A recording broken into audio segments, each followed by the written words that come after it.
Good afternoon, everyone. My name is Sonam Sri, lecturer in Government Polytechnic at AGM. Today we will learn about unit third of thermodynamics. तो हम यहाँ पर cover करेंगे thermodynamics subject basically for diploma student. Thermodynamics subject के third unit syllabus है वो है second law of thermodynamics. Basically second law of thermodynamics, second law of thermodynamics में क्या क्या है? सेकेंड लॉ ऑफ थर्मोडायनेमिक्स में है statement of second law of thermodynamics, Kelvin Planck statement and Clausius statement, Carnot cycle and its application, concept of entropy and entropy change for closed and open system, heat pumps and heat engine, coefficient of performance and efficiency, reversible and irreversible process, thermodynamic temperature scale, thermodynamic equation, Maxwell equation। इन सारे topics को हम इस video में cover करेंगे। हम start करते हैं second of thermodynamics. Second of thermodynamics दो स्टेटमेंट है इसके।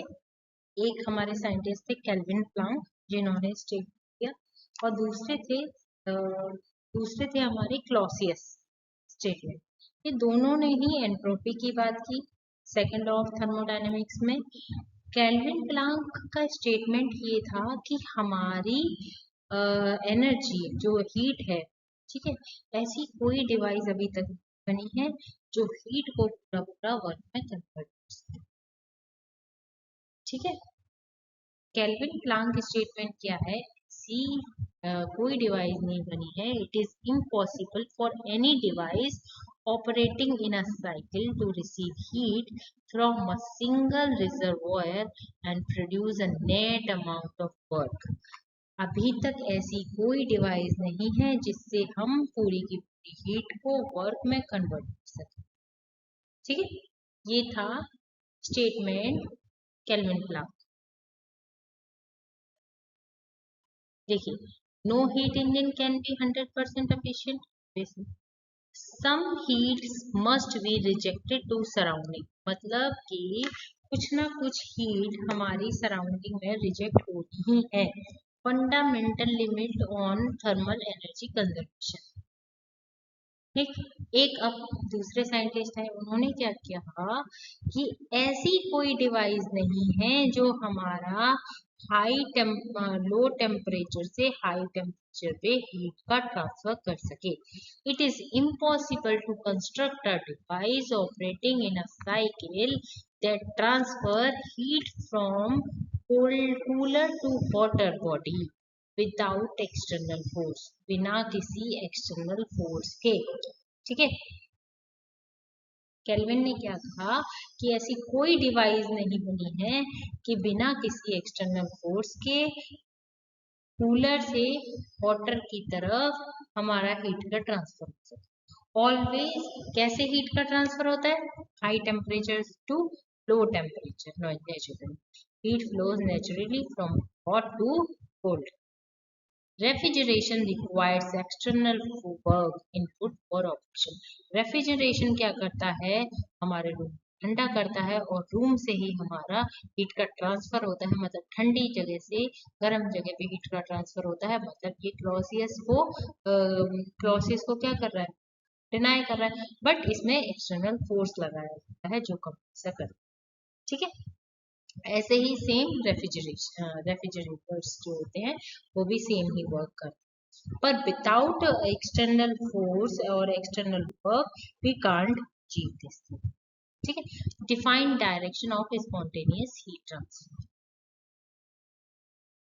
समझ आया सेकेंड लॉ ऑफ स्टेटमेंट क्या है? ठीक है, अब हम आगे बढ़ते हैं। हमने देख लिया statement of second law of thermodynamics, Kelvin Planck statement and Clausius statement। अब हम पढ़ेंगे Carnot cycle and its efficiency. Carnot cycle, Carnot cycle पहले तो पढ़ेंगे कार्नोट इंजन क्या है। कार्नोट इंजन वो इंजन है जो हमारी हीट एनर्जी को मैकेनिकल एनर्जी में कन्वर्ट। ठीक है, Carnot cycle consist of 4 irreversible processes, 2 isothermal process and 2 adiabatic processes, forming the most efficient heat engine। ठीक है, कार्नोट इंजन क्या है? मोस्ट एफिशिएंट मतलब सबसे ज्यादा जो जो ट्रांसफॉर्म कर सकता है एनर्जी को। ठीक है, वो है हमारा कार्नोट इंजन। कार्नोट इंजन क्या है? और कार्नोट साइकिल में क्या होते हैं? 2 आइसोथर्मल प्रोसेस और 2 एडियाबैटिक प्रोसेस। एफिशिएंसी क्या होती है इसकी? कार्नोट एफिशिएंसी को eta equals to 1 minus temperature cold divide by temperature of hot. ठीक है, हॉट का टेम्परेचर, सॉरी कोल्ड का टेम्परेचर डिवाइड बाय हॉट का टेम्परेचर, 1 माइनस से कर देंगे तो ये हो जाएगी आपकी Carnot efficiency, representing the maximum theoretical efficiency of any heat engine. Heat engine में सबसे ज्यादा मैक्सिमम जो एफिशिएंसी है वो कार्नोट इंजन की ही होगी। Practical significance, sets upper limit of all real heat engines and provide benchmark for comparing actual engine performance। चलिए आगे बढ़ते हैं हम। कार्नोट साइकिल हो गई एंड इट्स एप्लीकेशन हो गई। Concept of entropy and entropy change for closed and open system. Entropy क्या है? देखिए, हर एक चीज की मतलब ये क्या है? डिग्री ऑफ रेंडमनेस और disorder. Entropy is a thermodynamic property. कैसी प्रॉपर्टी है ये? Thermodynamic property measuring the degree of disorder and randomness in a system. Defined as, कैसे डिफाइन करते हैं? एंट्रोपी इक्वल्स टू TQ मतलब heat divide heat reversible by temperature और reversible process. Entropy principle, the entropy of an isolated system never decreases। Isolated system की energy decrease नहीं हो सकती, it either increase और रिवर्सिबल और रिमेन्स कांस्टेंट और reversible. Irreversible के लिए तो हमेशा इंक्रीज होता है, बट रिवर्सिबल के लिए कांस्टेंट रहेगी, सेम रहेगी। और आइसोलेटेड सिस्टम के लिए कभी डिक्रीज हो ही नहीं सकती entropy. Degree of randomness never decrease. ठीक है, always increases.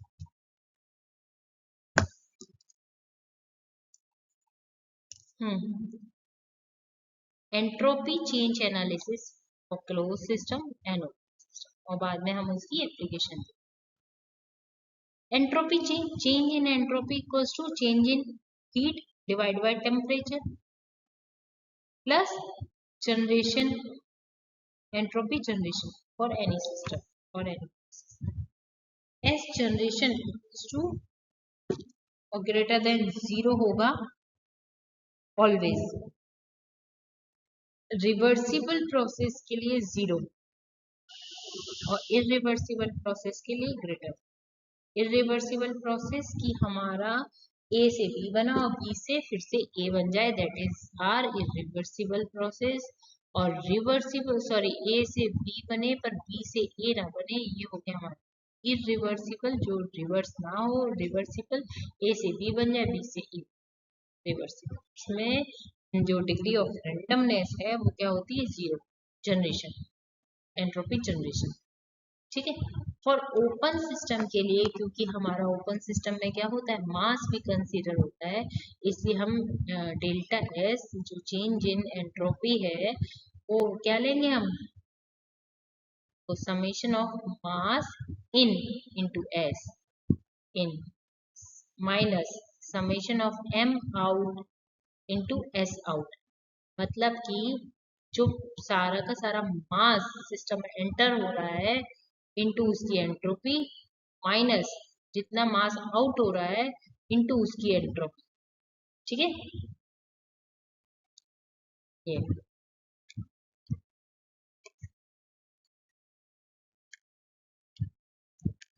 For open system eight heat transfer term includes entropy generation rate, mass flow consideration। Application क्या है इसकी? Engine efficiency analysis. इस एंट्रोपी चेंज का किसमें क्यों यूज करते हैं हम? इंजन की कितनी एफिशिएंसी है उससे देखते हैं एंट्रोपी से कि कोई इंजन कितना अच्छा काम कर। रेफ्रिजरेशन साइकिल ऑप्टिमाइजेशन, रेफ्रिजरेशन की जो साइकिल होती है और उसके ऑप्टिमाइजेशन में भी काम आता है। Process irreversibility assessment, thermal system design.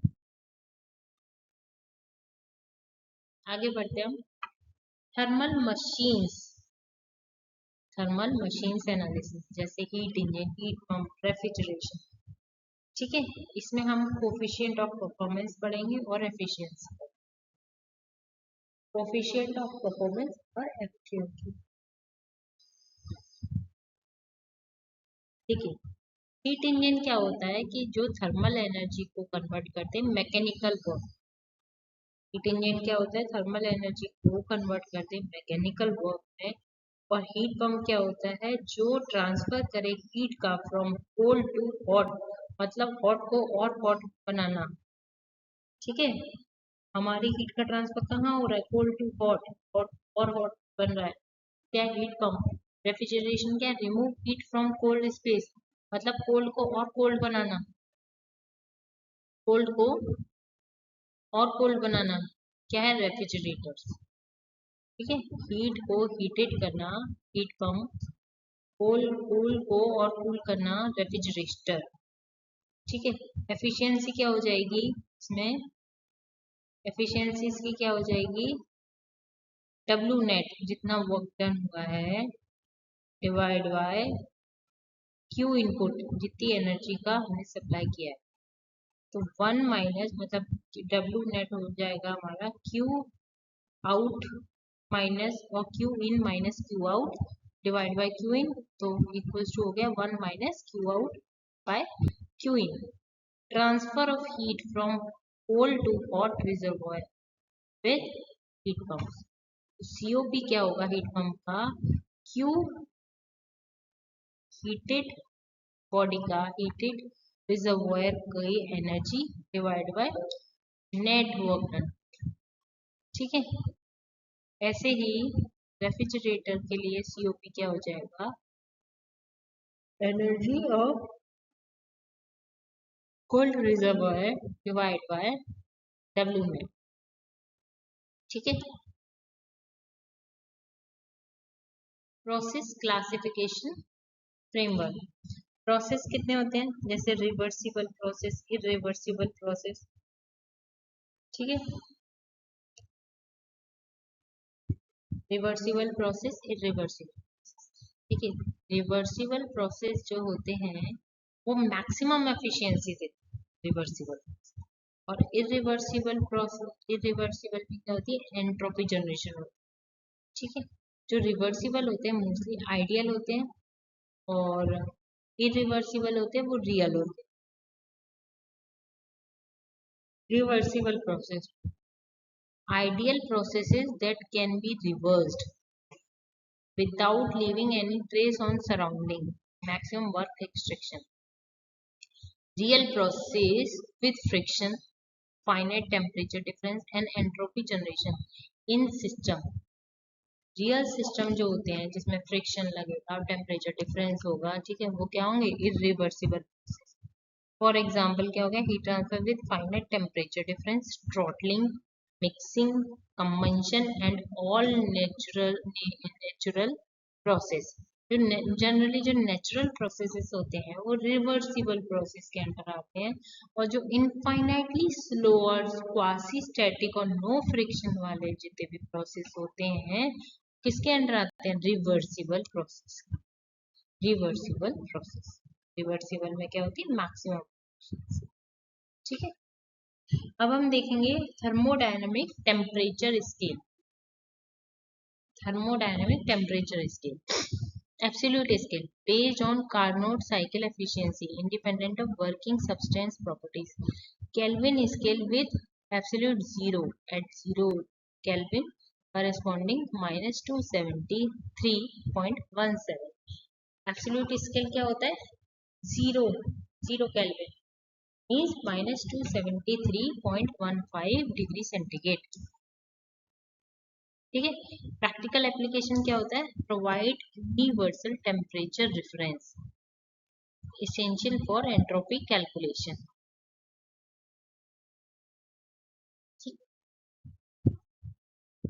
At last, we will cover thermodynamics equation, thermodynamics equations और मैक्सवेल रिलेशंस। मैक्सवेल रिलेशंस क्या होती हैं? कुछ हमारी थर्मोडायनेमिक्स प्रॉपर्टीज हैं, like internal energy, enthalpy, Helmholtz energy, Gibbs free energy. इनकी बीच में टेम्परेचर और प्रेशर को लेके कुछ रिलेशंस होते हैं, उन रिलेशंस को कहते हैं मैक्सवेल इक्वेशंस। क्या कहते हैं? मैक्सवेल इक्वेशंस और मैक्सवेल रिलेशंस। ठीक है। Fundamental relations. Maxwell relation derived from exact differential of thermodynamic potential for property relations। जैसे इंटरनल एनर्जी हो गई हमारी T ds minus p d v, enthalpy d h equals to t D s, इसमें हम add कर देंगे PV, और PV क्या होता है? P d v plus v d p, तो ये आ जाएगा d h equals to t D s plus v into d p. अब हेल्महोल्ट्ज इसे डी ए से भी रिप्रेजेंट करते हैं, यहाँ पे डी एफ से रिप्रेजेंट किया है। इसी इक्वेशन में एच में इस वाली पहले डी यू वाले में हम क्या करेंगे? माइनस टी एस कर देंगे, माइनस टी एस क्या हो जाएगा? Minus T D S minus S T D, तो ये आ जाएगी। ठीक है। प्लस पीवी करेंगे तो एंथैल्पी आ जाएगी, और माइनस एस टी करेंगे तो आ जाएगी हेल्महोल्ट्ज। गिब्स फ्री एनर्जी क्या होती है? गिब्स फ्री एनर्जी में भी इस इक्वेशन में जो हेल्महोल्ट्ज इक्वेशन है प्लस पीवी कर दें तो ये आ जाएगी। Provides basic for chemical equilibrium and phase transition. Chemical potential application in reaction. Phase transition कैसे होगा, स्पॉन्टेनियस होगा या नहीं, ये बताता है गिब्स फ्री एनर्जी। इस इक्वेशन की हेल्प से हम चेक करते हैं कि ये स्पॉन्टेनियस है कि नहीं। Phase equilibrium and transition analysis बताएगा। Spontaneity criteria for constant temperature and pressure. Maxwell जो रिलेशंस होती हैं वो क्या बताती हैं? इनेबल करती हैं calculation of unmeasurable properties of measurable quantities in practice. क्या बताती हैं? कैलकुलेशन ऑफ अनमेजरेबल प्रॉपर्टीज, जो हमारी मेजर्ड प्रॉपर्टीज नहीं है उनको मेजर्ड प्रॉपर्टीज से कैलकुलेट कर सकते हैं। जो मेजरेबल नहीं है बट जो मेजरेबल है उनकी हेल्प से उनको मेजर किया जा सकता है। उनको उन रिलेशंस को बोलते हैं मैक्सवेल रिलेशंस और मैक्सवेल इक्वेशंस। ठीक है। Entropy change from PVT data, Joule Thomson coefficient, equation of state properties. ठीक है, समझ आया? ये सब है मैक्सवेल रिलेशन। इसका एक शॉर्टकट भी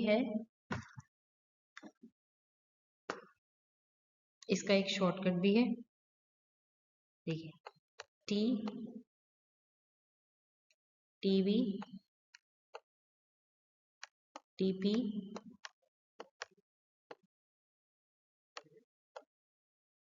पीएस वीएस। यहाँ माइनस लगाओ, यहाँ माइनस लगाओ। ये है यू, ये है एच, ये है ए और ये है जी। तो इस शॉर्टकट में ऐसे समझ सकते हैं, यू की जो इक्वेशन होगी हो जाएगी T D S minus P P TV. देखो TP TV PS PS H की equation T D S P, हाँ सॉरी, यहाँ आएगा P और यहाँ आएगा V। ठीक है, तो देखिए U की इक्वेशन हो गई T D S minus sign P D V. ऐसे ही H की इक्वेशन हो गई T D S mine plus V D P. A की इक्वेशन हो गई P P D V minus P TV. S G की इक्वेशन हो गई